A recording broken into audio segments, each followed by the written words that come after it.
Nos acompaña en esta oportunidad Antonio Isaconte, amigo de muchos años, soy ministro de Energías y Minas.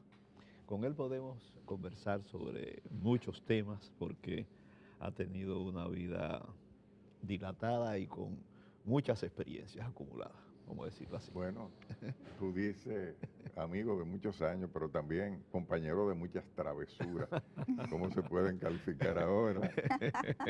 Yo decía antes del programa que la jovencita aquí yo la había conocido antes de sacar cédula y me dijo, no, ya yo tenía hijos.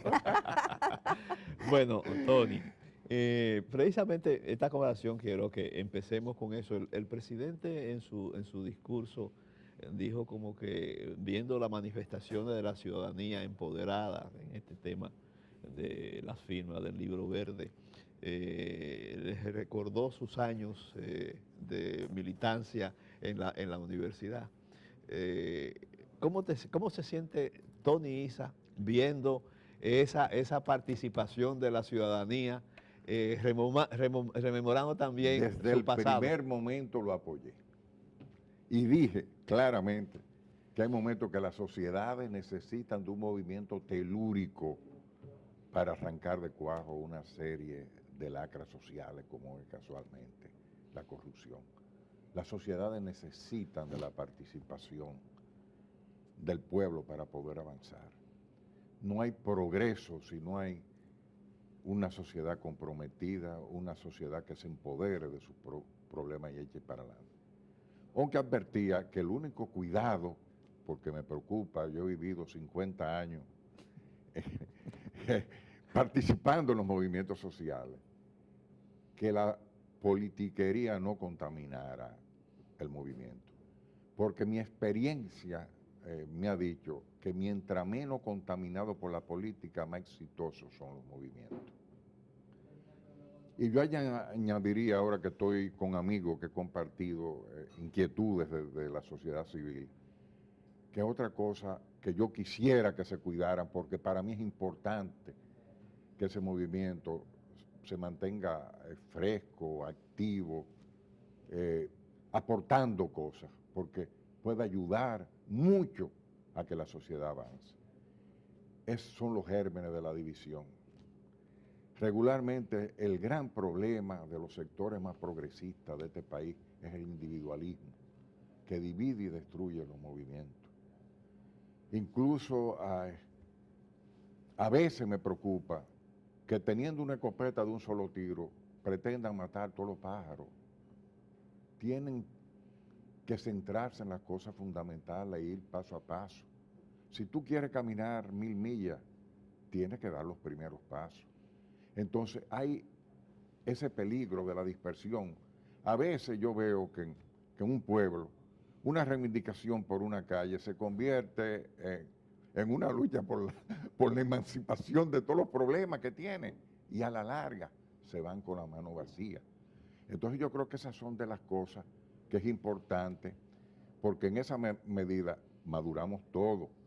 Los gobiernos necesitan esos movimientos, porque si no, la tendencia es a quedarse tranquilo. Lo que digo al presidente es la Biblia en ese sentido.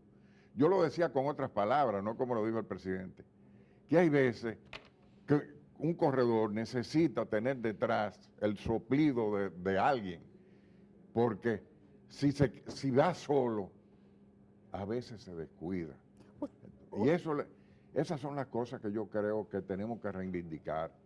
Y yo creo que podemos avanzar y tenemos la oportunidad, porque le voy a decir, yo conozco en la intimidad del gobierno y sé lo receptivo que es el presidente para oír los problemas sociales.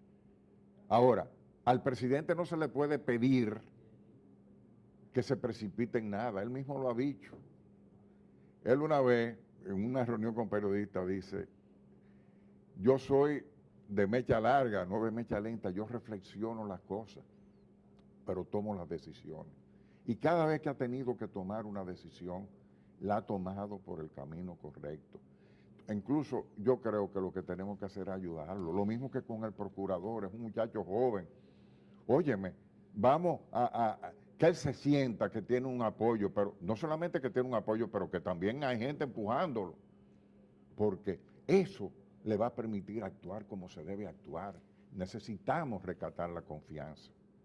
Esas 312.145 firmas que hasta la semana pasada se entregaron allá los libros verdes en el Palacio Nacional, reivindica no solamente no a la impunidad, sino que de manera expresa solicita la constitución de una comisión que sea integrada por fiscales independientes, monitoreada por las Naciones Unidas. Se ha dicho que no es posible hacerlo porque no es facultad del presidente. Sin embargo, el artículo 373 del Código Procesal Penal, el artículo 417 de la Ley Orgánica del Ministerio Público, sí facultan al presidente para tomar medidas de esta naturaleza. Incluso el Consejo Superior del Ministerio Público tiene esa potestad. ¿Cuál es la opinión de Antonio Isacón, de un político de dilatada carrera en torno a este tema? Mi opinión, bueno, la opinión que yo he oído de los técnicos, incluso comprometidos y que ven con simpatía este movimiento, que esa no es una potestad del presidente.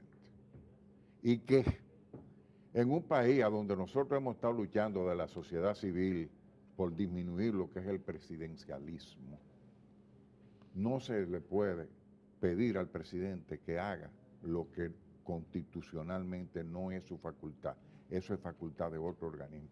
Aparte, te estoy hablando, porque yo no es que manejo estos temas con la propiedad de vida, te estoy hablando de gente en que yo confío. Y me han dicho, además eso no ha funcionado en ninguna parte del mundo. ¿Tú sabes para mí cuál es el fiscal especial más importante? El movimiento.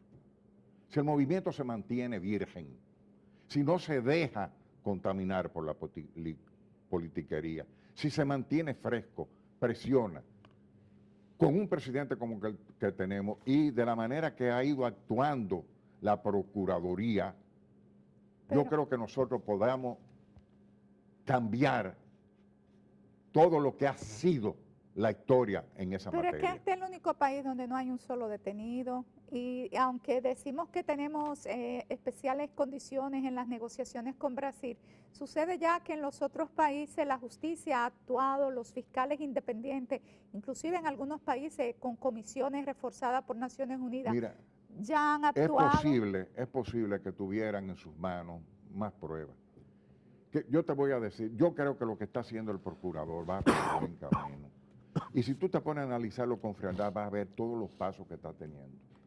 Hay una cosa que yo dije antes del presidente, y por eso me atrevo a repetirla, que yo dije también, mira, tengamos cuidado, tenemos que hacer esto sin prisa, pero sin pausa.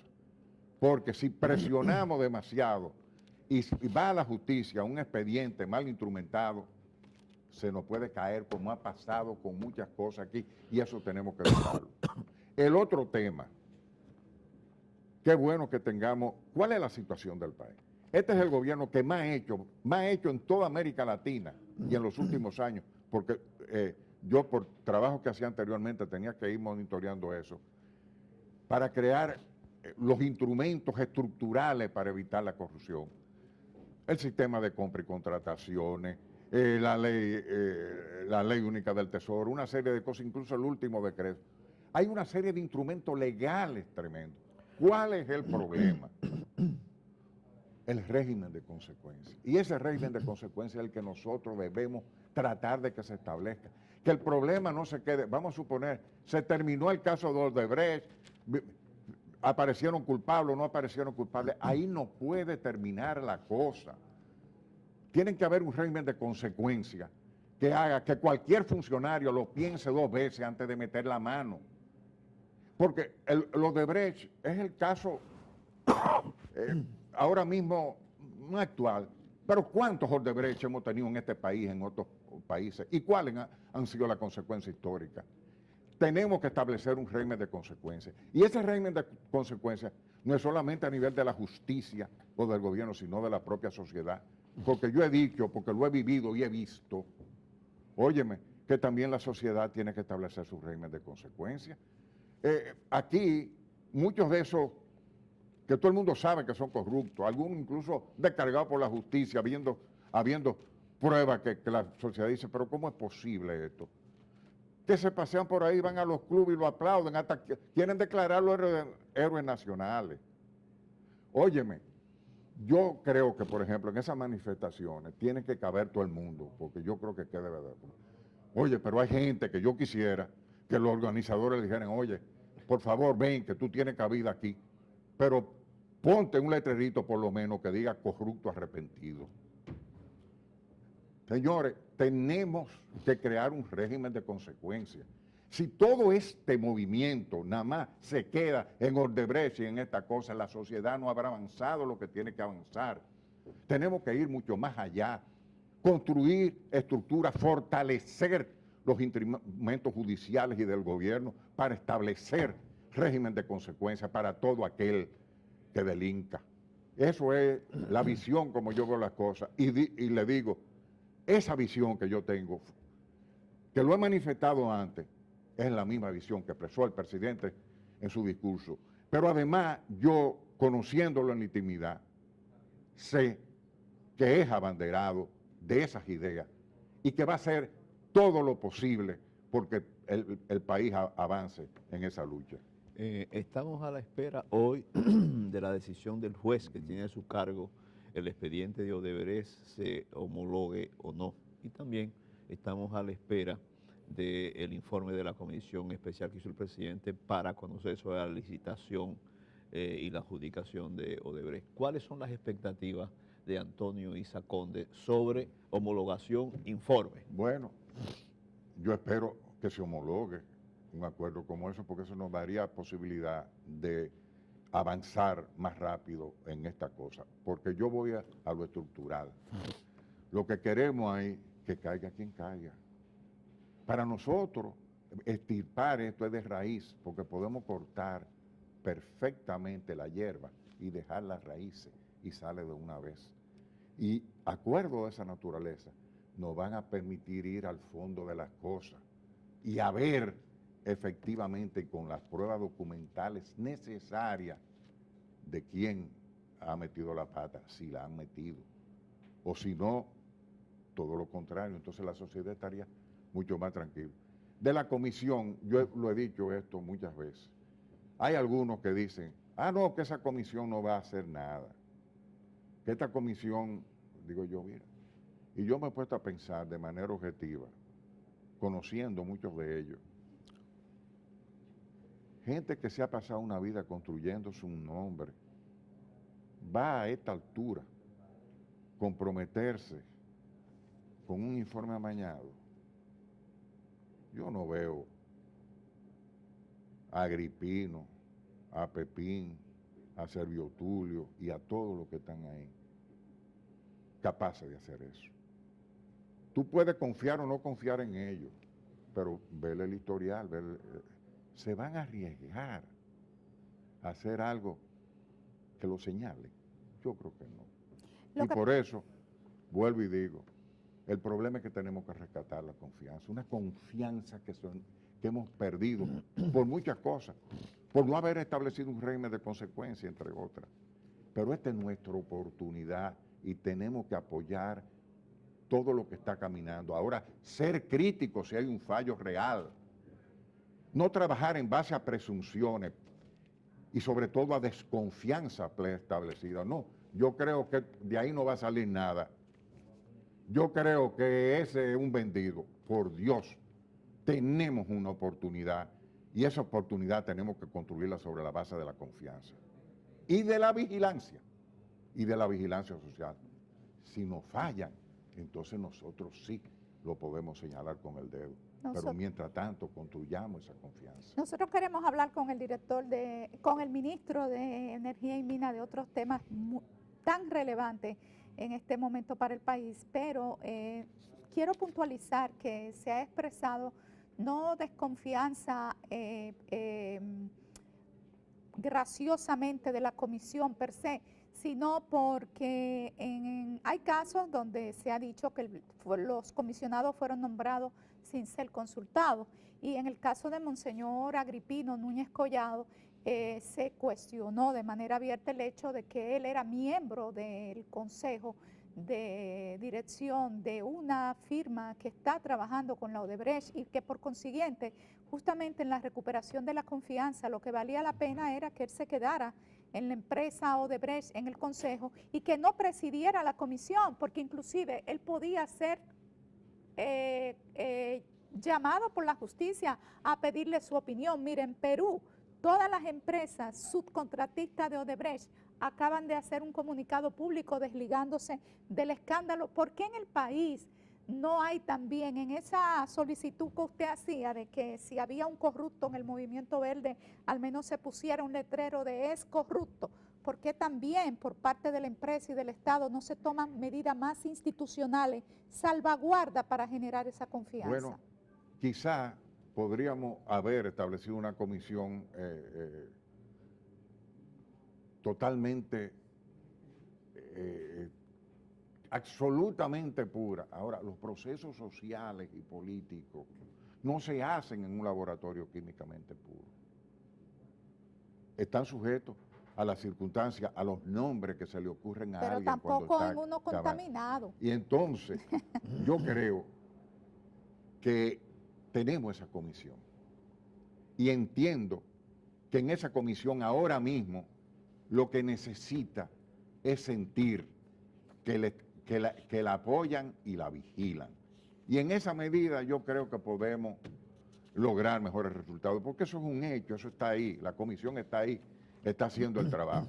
Si tú o yo quizá lo hubiéramos elegido de manera distinta, pero ahora yo creo que están haciendo el trabajo y lo que espero es que lo hagan hasta su última consecuencia y que ese mandato y ese deseo del presidente de que caiga quien caiga, se cumpla cuando se analice este caso hasta sus últimas consecuencias. El ministro Isaac Conde ha sido vehemente en la defensa de las plantas de Punta Catalina por los aportes que va a significar en el sector eléctrico y los beneficios que puede aportar.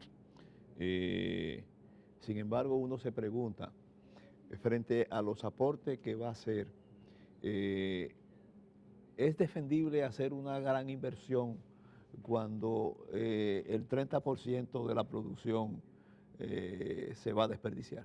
Óyeme, yo viví ese proceso. Mira, Punta Catalina es un hecho, independientemente de la investigación de lo que... Punta Catalina está ahí con una inversión grandísima del sector público. Y es una planta que va a producir un resultado para el país. Yo viví los orígenes de eso. En la transición, en el primer gobierno, el presidente hizo esfuerzo extraordinario por conseguir plantas de gas. Vinieron ofertas. Yo participé en reuniones con empresarios extranjeros que venían respaldados hasta por sus embajadas a ofrecer plantas. Y uno estaba feliz. Y a la hora de aparecer el gas, no apareció. Acercándose el día de la toma de posesión, todavía habían ofertas que llegaban incluso de inversionistas locales. Tengo el problema solucionado en 6 meses. Y cuando estábamos discutiendo el tema, tengo el problema solucionado. No hubo solución. Entonces hubo que buscar la solución que se tenía a mano. Había que trabajar con carbón, con plantas de alta tecnología. Entonces, esas plantas están aquí, ya se han hecho. Independientemente de cualquier problema que tenga que ver con la licitación o con lo que fue. Las plantas están ahí, hay que terminarlas. ¿Por qué?